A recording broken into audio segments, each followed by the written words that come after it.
um organograma? É uma representação gráfica que mostra a hierarquia de uma organização.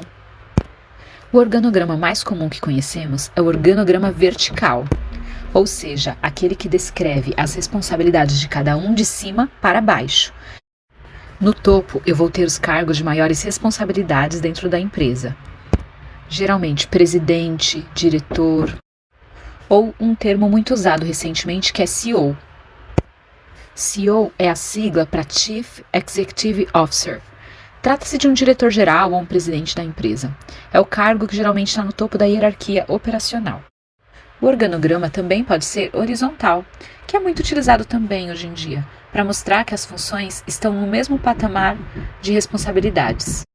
Existem ainda organogramas circulares, organogramas matriciais, que, como o próprio nome sugere, designa quais os comandos estão debaixo de cada matriz. E existem também os organogramas funcionais, que são aqueles que descrevem as responsabilidades relacionadas a cada função.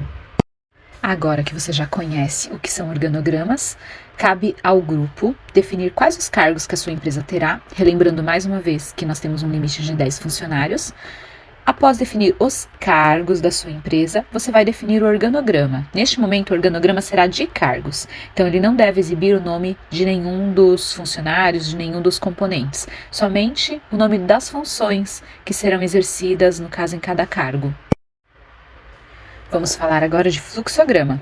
Fluxograma é uma representação gráfica que mostra a sequência de ações ou a padronização de um processo. Um fluxograma é muito utilizado numa empresa, por exemplo, para mostrar para um novo funcionário como que se desencadeia o processo de um determinado departamento. Posso usar um fluxograma para descrever coisas mais simples, por exemplo, como fazer um café, como proceder para organizar uma festa de aniversário. O fluxograma mostra, então, através de figuras geométricas, qual é o próximo passo a ser dado. Uma sequência de ações, qual é o próximo passo? A figura geométrica que representa os questionamentos e tomadas de decisão sempre é um losango. As figuras geométricas que determinam as ações a serem seguidas sempre será um retângulo. Representa o início e o fim de um fluxograma, ele é ovalado. E há ainda os conectores, que podem ser o conector numa mesma página ou o conector de páginas diferentes. Vemos a seguir um exemplo de um fluxograma referente a uma farmácia.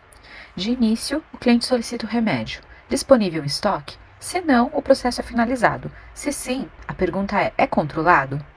Se não, dar baixa na gestão, planilha de gestão, entregar o produto ao cliente e o processo é finalizado.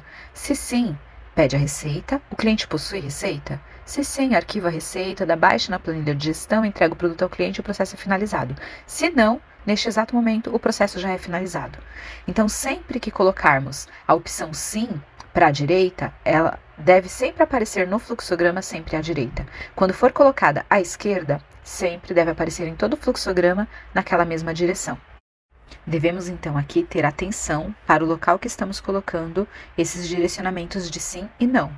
Mais uma vez, se o fluxograma ele é justamente para exibir uma padronização de ações, mais uma vez as coisas que são exibidas ali precisam estar padronizadas também.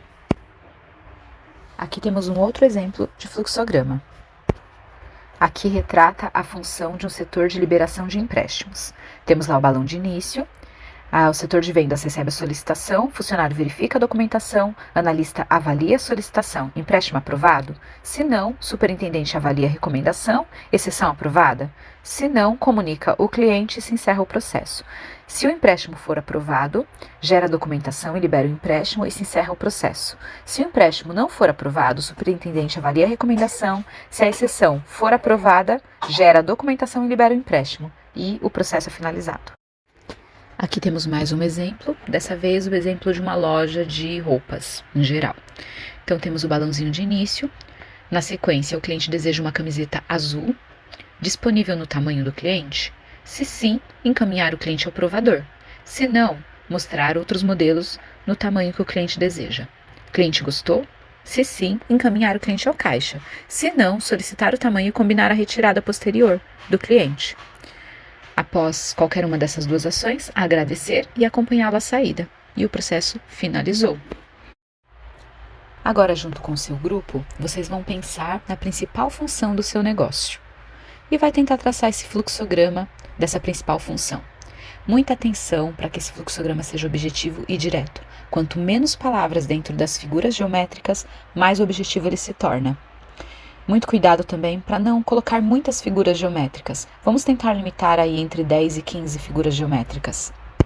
Atenção para os direcionamentos, as direções de sim e não dentro do fluxograma.